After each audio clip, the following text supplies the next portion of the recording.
बिस्मिल्लाहिर्रहमानिर्रहीम। सामीन, पाकिस्तान में अलीम ख़ान को बचाने के लिए और उसके साथ जनरल कमर बाजवा के समधी मिट्ठू को बचाने के लिए क्या क्या कुछ किया जा रहा है, उसकी एक छोटी सी झलक तो मुलाहिज़ा कीजिए। होता कुछ यूँ है कि अलीम ख़ान की सोसाइटी के साथ ही एक और सोसाइटी है लाहौर में, जिसको कहते हैं थीम पार्क सोसाइटी।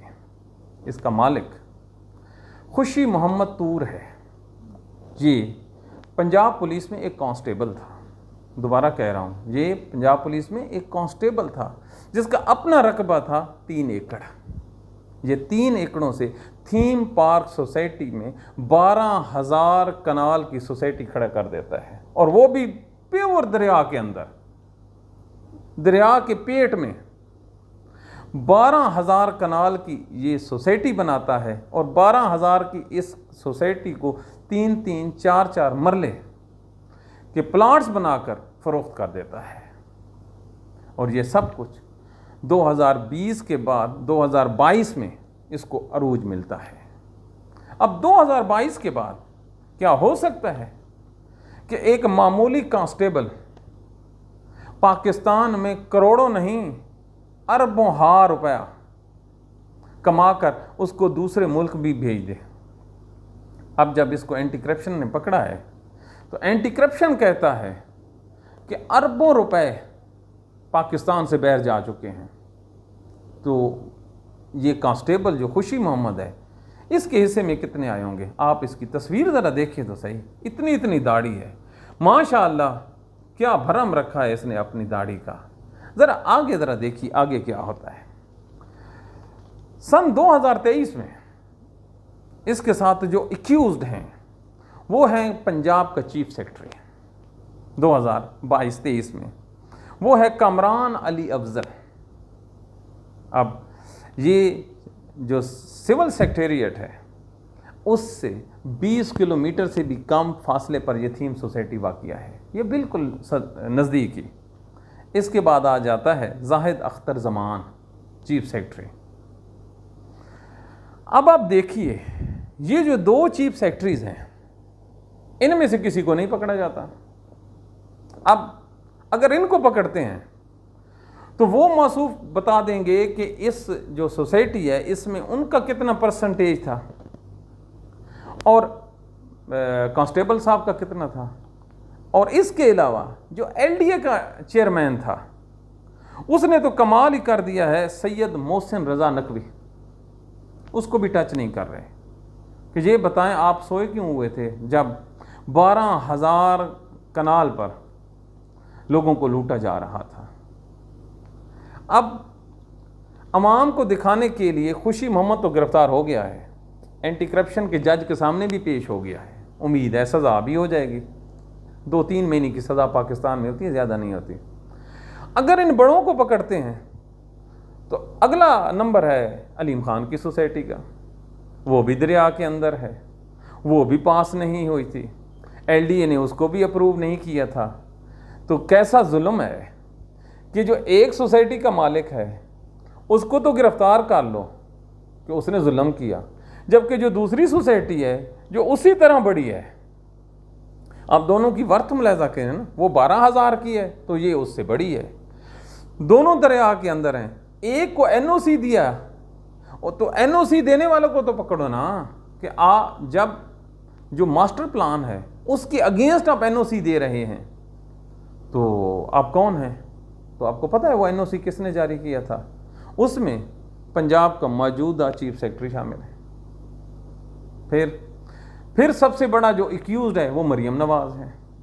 मरियम नवाज़ ने 5 मार्च को, ये इलेक्शन के फौरी बाद, इसकी अप्रूवल दी थी। जैसे ही वो हलफ उठाती है पहला काम यही करती है। अब अलीम ख़ान क्या कह रहा है? अलीम ख़ान कहता है कि मैंने 1 महीने के जो बिजली के बिल हैं वहाँ पर रहने वालों को माफ़ कर दिए हैं। अल्लाह अकबर।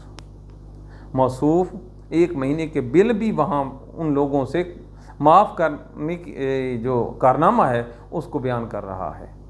ये नहीं कह रहा है कि ये जो उन लोगों को हमने ज़मीन बेची है इसका हिसाब कौन देगा। इसका हिसाब नहीं देगा। क्यों? अलीम खान के पीछे है जनरल कमर बाजवा। जनरल कमर बाजवा आर्मी चीफ रहा है। अब जो आर्मी चीफ हो और उसके साथ अलीम खान हो, तो अलीम खान बंदा है इस्टेब्लिशमेंट का। इस्टेब्लिशमेंट का ऐसे है कि जब इमरान खान की हुकूमत गिराई जा रही थी तहरीक अदम एतमाद बुज़दार के अगेंस्ट, तो तहरीक इंसाफ को तोड़ने वालों में सर फहरिस्त कौन था? अलीम खान, जहांगीर तरीन और शुएब सदीकी MPA। अब भी ये तीनों हैं। ये किसके कहने पे कर रहे थे? इस्टेब्लिशमेंट के कहने पे कर रहे थे।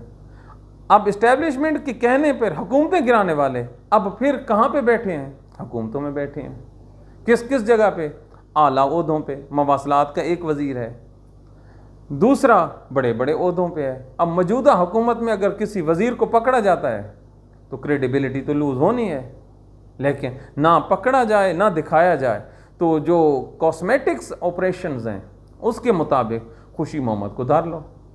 अब खुशी मोहम्मद के पीछे भी अगर कोई बड़ा आदमी होता, वैसे तो हैं लेकिन इस टाइप के नहीं हैं, तो खुशी मोहम्मद भी आज मुल्क का मिनिस्टर होता। तो देखिए, एक आदमी को लोगों को दिखाने के लिए निशान इबरत बना रहे हैं, दूसरे आदमी को टच भी नहीं किया जा रहा कि हाय ये अपना बच्चा है। तो क्या बात है, क्यों भूल जाते हो यार मेरे नबी पाक की वो हदीस, जब अरब की एक लड़की औरत चोरी कर लेती है और अरब के बड़े बड़े जो रहनुमा हैं, सरदार हैं, वो बचाने के लिए आते हैं, तो मेरा नबी क्या कहता है? इसकी जगह अगर मेरी बेटी फातिमा भी होती तो मैं उसको भी हाथ काट देता। मतलब रूल ऑफ लॉ पे नो कंप्रोमाइज। तो जब जहां पर रूल ऑफ लॉ पे कंप्रोमाइज मेरा नबी नहीं कर रहा, लेकिन हम पाकिस्तानी, हमें तो परवाह ही नहीं है। तो पाकिस्तान का ये जो पार्क व्यू में लोगों के साथ जुल्म हो रहा है। एक और मैं आपको बात बताऊं, अब इस सोसाइटी को बचाने के लिए पार्क व्यू को, थीम सोसाइटी तो गई ना जी, उसके तो जो 12,000 के जो लोग थे वो तो भूल जाए ना अपने मकानों को, क्योंकि उन्होंने हुकूमत ने उन मकानों में भी किसी को दाखिल नहीं होने देना। ये अलग बात है जी, कब्ज़ा खुद ही कर लेंगे कि जब तक दूसरा सैलाब नहीं आता। जी अब हो रहेंगे, एक बहुत बड़ा स्कैंडल बनने जा रहा है। इन मकानों को खुशी मोहम्मद और लोगों से लेकर किसी और लोगों को दे दिए जाएंगे, ये हम पहले ही बता रहे हैं। लेकिन अलीम खान की सोसाइटी को बचाने के लिए अब क्या कह रहे हैं? 300 फुट चौड़ा रोड बनाएंगे। कहाँ पर? इस सोसाइटी से पहले। तो पहले हमें ये तो बताएं कि इलीगल सोसाइटी को अप्रूव करने वाले क्या ज़मीन वापस लेंगे? क्या लोगों को वो जो घर हैं उन्होंने बनाए हैं उनको कंपनसेशन की जाएगी? बिल्कुल नहीं की जाएगी। लोगों को इंसाफ नहीं देना, अलीम खान का नुकसान भी नहीं करना, अलीम खान को पकड़ना भी नहीं है, उसकी सोसाइटी को प्रोटेक्ट भी करना है। तो फिर आपने सीखा क्या है इस सैलाब से? कुछ भी नहीं सीखा।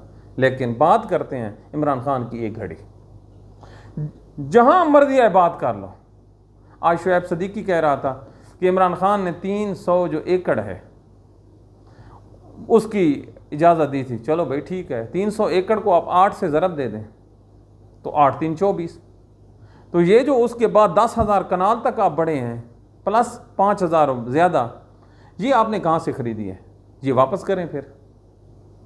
इमरान खान के तो रूडा प्लान के मुताबिक वो 300 जो एकड़ है वो वो आपके पहले चक्कर पे पूरी हो जाती है। आगे जो 5 चक्कर हैं वो जहाँ पर लोगों के अरबों हार रुपए जो बटोरे गए हैं।